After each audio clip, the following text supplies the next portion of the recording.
Eh bien, c'était pas mauvais. Ouais. Bon, bah je vais aller chercher la suite. Ouais. Et donc, c'est à ce monument de verve littéraire qu'on va confier un épisode. Attends, j'ai fignolé un petit cachet qui devrait l'aider à être plus loquace. Tu rigoles? Mais pourquoi on lui en donne pas tout le temps? Et risque d'accoutumance. Plus il en prendra, moins l'effet sera puissant. Et ça met combien de temps à agir ton truc là? Oh, le temps du générique, ça devrait le faire. Farcir nos amours, nos peines, nos haines, nos querelles. Pas de vacances, pas de dimanche, overbooké. Faut qu'il assure, toujours présent à l'appel. Pourtant il aimerait se faire un peu moins prier. Quand il descend là du ciel, ce sera pas toujours pour se marrer. Son sale sourire d'éternel s'effacera quand il verra l'étendue de vos péchés. Donc, c'est censé avoir marché là? Trencher. Oui. Mon comics de Noël préféré, c'est The Trencher X-Miles Bites Holiday Blowout 1994. Bien que sorti en 1993. Mais bon. Vous me l'avez cassé, je crois. The Trencher, c'est une licence peu connue, et c'est parfaitement normal. À la base, on parle de 4 numéros sortis chez Image Comics en 1993, puis des passages dans Shadowhawk, et ensuite il est apparu dans 2 numéros d'un éditeur britannique très peu connu, Black Ball Comics. Et quand je dis que Black Ball Comics c'est très peu connu, c'est aussi un peu parce qu'ils n'ont sorti que 9 comics en tout et pour tout. Oh purée. On touche vraiment le fond du fond. Moi, ce qui me trouve le cul, c'est qu'ils s'y connaissent autant. Alors que je me suis toujours tapé le boulot de recherche et d'écriture tout seul. Merde! Pourquoi en parler alors, s'il y a si peu de numéros? Il est court, c'est vrai, mais au titre bien né, la valeur n'attend pas du nombre la quantité. Tout simplement pour son auteur-dessinateur Kes Giffen. Oui, le Kes Giffen qui a créé le proto-Deadpool en Bushbug, le monsieur qui a co-créé la Justice League internationale, et le monsieur qui a donné son ton si mature à Lobo, le chasseur de primes. Et quand il a vu que les petits gars d'Image Comics avaient tendance à aller plus loin que son petit Lobo d'amour, eh bien j'aime à penser qu'il s'est dit « Eh bien je vais aller encore plus loin qu'eux ». Et c'est ainsi que dans mes rêves les plus fous, devrait être né The Trencher. Mais je m'absente 5 minutes pour aller chercher la bouffe et... Duke a plus de mots de vocabulaire qu'une description de Tolkien. Je t'expliquerai. En attendant, profite du spectacle. C'est assez fascinant. Dans le sens horrifique du terme, peut-être. Alors, de base, je pourrais pas vous parler de tout ce qu'il y a dans ce numéro, car comme dans chaque production de Mr. Giffen, il y a 1000 petits détails par page, comme le texte caché dans l'illustration de la page de garde, les conneries dans le sommaire, les pubs à la con... Bref, c'est massif, et on va se concentrer sur l'histoire en elle-même. Et celle-ci commence dans le domicile de notre hôte, Gideon Trencher, zombie mort-vivant qui est là pour botter des culs pour le compte d'une organisation invisible. Celui-ci se la joue pétage de 4e mur et parle au lecteur, avant de démarrer le film qui nous intéresse, à savoir l'histoire de ce Trencher spécial Noël. Eh ben, pas trop tôt. Vaut mieux pas trop le couper. Imaginez si l'effet du cachet s'arrête avant qu'il ait fini son histoire. Nous sommes le 24 décembre à Milwaukee, et le Trencher se ramène afin de tuer sa cible du jour. Pas besoin de chercher, on ne connaîtra pas son identité.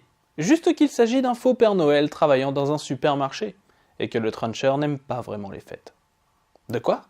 Payer pour s'approcher du Père Noël? Et puis quoi encore? Une photo avec le Père Noël? Non mais tu m'as bien regardé? Et puis bon, pourquoi chercher à être discret au lieu de tuer le Père Noël directement en plein supermarché? Bon, bah c'était rapide, hein. Bon appétit. Je n'ai pas fini. C'était pas faute d'essayer. Cette histoire, c'était juste une introduction, histoire de brosser le personnage pour un éventuel nouveau lecteur. C'est qu'on est sur le premier numéro qui a vu le changement d'éditeur entre l'américain Image Comics et le britannique Black Ball Comics. Parce que bon, on ne va pas arrêter l'histoire à la page 8. Non, c'est là que ça commence à être sympa.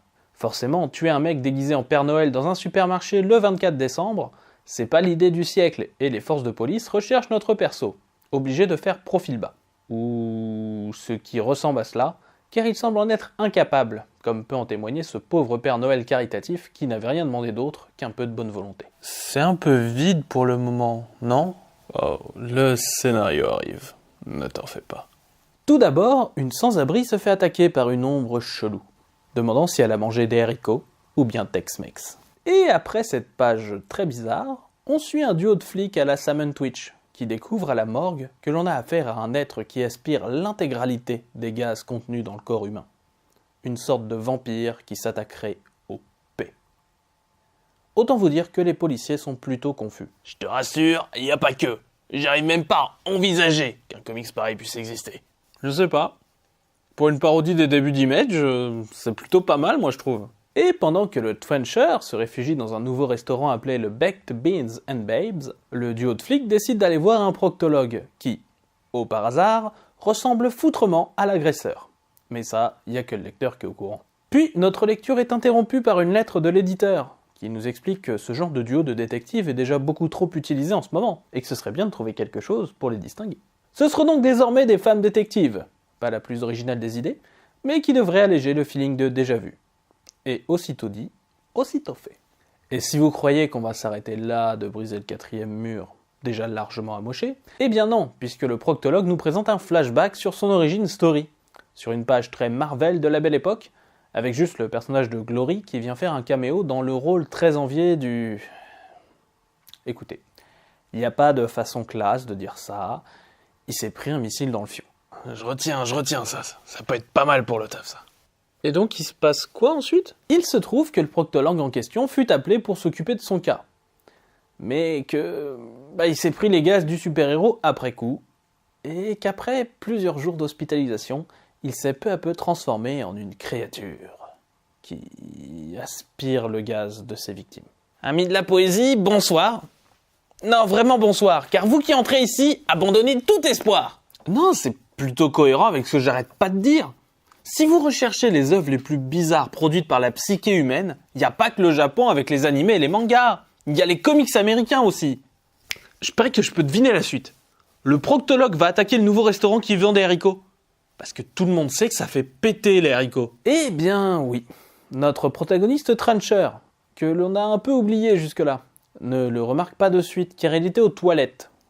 Mais forcément, en sortant du petit coin, c'est la bagarre. Surtout que le proctologue est très attiré par Trencher, vu qu'il est mort et donc ses gaz ont dû faire monter longtemps et tout. C'est vraiment pas un comics qui est simple à expliquer à l'oral, je vous assure. Courageux, tu peux le faire. Ouais, merci. La police, avec le duo de policières, arrive, après s'être équipé de gros flingues pour l'action. Seulement, les gros flingues, c'est des lance-flammes. Et le mélange lance-flammes gaz est plutôt explosif, pour rester dans la banalité. Les combattants sont séparés pendant un moment, mais Trencher découvre que le proctologue s'est caché dans une vieille usine de jouets. Et le Trencher décide de réutiliser la technique du lance-flamme, mais cette fois-ci à bout portant. Résultat, une énorme explosion, un fartoum gigantesque, qui fait tomber des jouets par milliers dans la ville, nous laissant croire à un miracle de Noël, vu que tout le monde va pouvoir avoir des jouets le lendemain matin. C'était sans compter sur une coupure du journal du lendemain matin, nous parlant du grand nombre de morts écrasés sous le poids des cadeaux tombés du ciel pendant la pluie de la terreur. Et voilà, c'est fini. Dash, prendre un coup à boire, moi, j'en ai bien besoin. Non, ce n'est pas tout à fait fini en fait. Ou pétard. Car oui, après 3 pages de pub, on a le droit à 2 petites épilogues. D'abord, notre duo féminin de détectives qui sont au paradis, et qui auraient bien aimé survivre pour avoir droit à leur propre mini-série. Parce que quand même, les récits policiers, ça revient à la mode depuis Sin City de Frank Miller. Et puis une autre épilogue où le Trencher conclut dans son domicile, comme dans l'introduction, en devant partir s'occuper de problèmes et en nous souhaitant « à la prochaine ». Et faites attention aux pubs en sortant. Je pensais qu'il parterait jamais. Et là, c'est la fin. Un comics qui, certes, ne vole pas haut, mais qui, comme une grande partie des comics de Kes Giffen, s'amuse à tourner au ridicule les tendances de l'époque. Niveau ironie mordante, faire un comics sur un vampire gazeux, en pleine vague grim and gritty, fallait le faire. Après, le personnage n'a plus qu'une seule apparition, donc cette approche a une faille niveau longévité, Mais niveau ironie, c'est vachement cool. Et ouais. Donc, ouais. Je vais allumer une weperie de bouge web pour honorer ce com web. Et web. Ouh là, je crois que le cachet a cessé de faire effet. Ouais. Eh ben, c'est pas trop tôt.